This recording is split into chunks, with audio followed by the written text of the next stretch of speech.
আমি কফি খাবো। Thank you.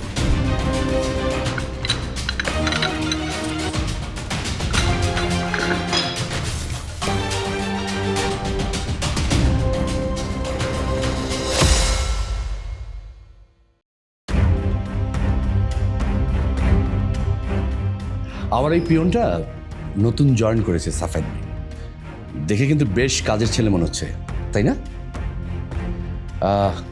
Coincidentally ওর নামও কিন্তু নাহিয়ান সাফেদ ভাই। ও নিশ্চয়ই আপনার ছেলে না?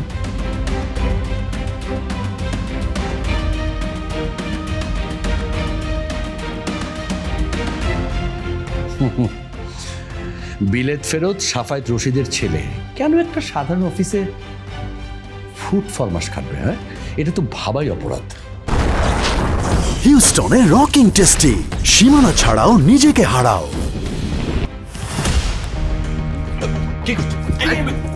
আমার সাথে তোর কোনো পুরনো হিসাব থাকলে সেটা নিয়ে আমাকে ফেস করার সাহস তোর নেই? আমার ছেলের জীবন নিয়ে খেলছিস কেন?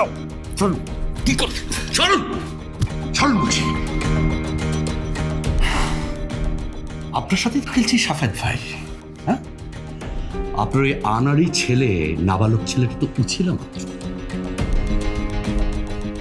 তার জন্য অবশ্য আপনার সুন্দরী স্ত্রী লুবনাকে ধন্যবাদটা দিতে হয়, কারণ ও এসে যদি আমাকে না বলতো যে আপনার এই নাবালক ছেলেটা আপনার সাথে জেদ করে বাড়ি ছেড়ে চলে গেছে, তাহলে তো আমি জানতেই পারতাম না যে নাহিয়ান আপনার ছেলে।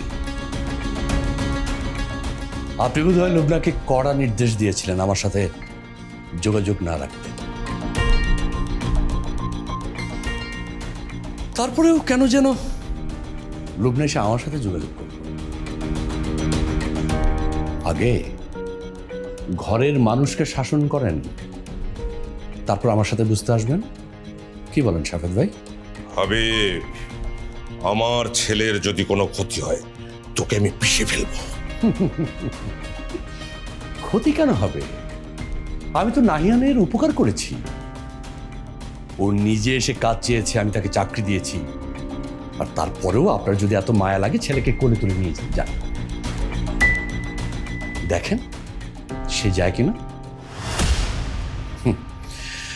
বাবাকে ভুল প্রমাণ করতে আর নিজের যোগ্যতা দেখাতেই তো বাসা থেকে বের হয়েছে।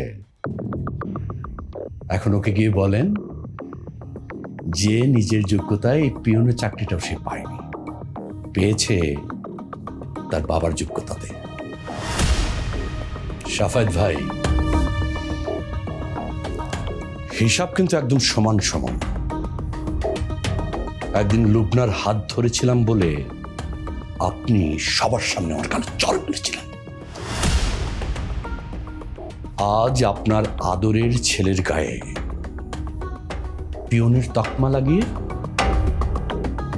আমি আপনার গালে জুতা মেরেছি।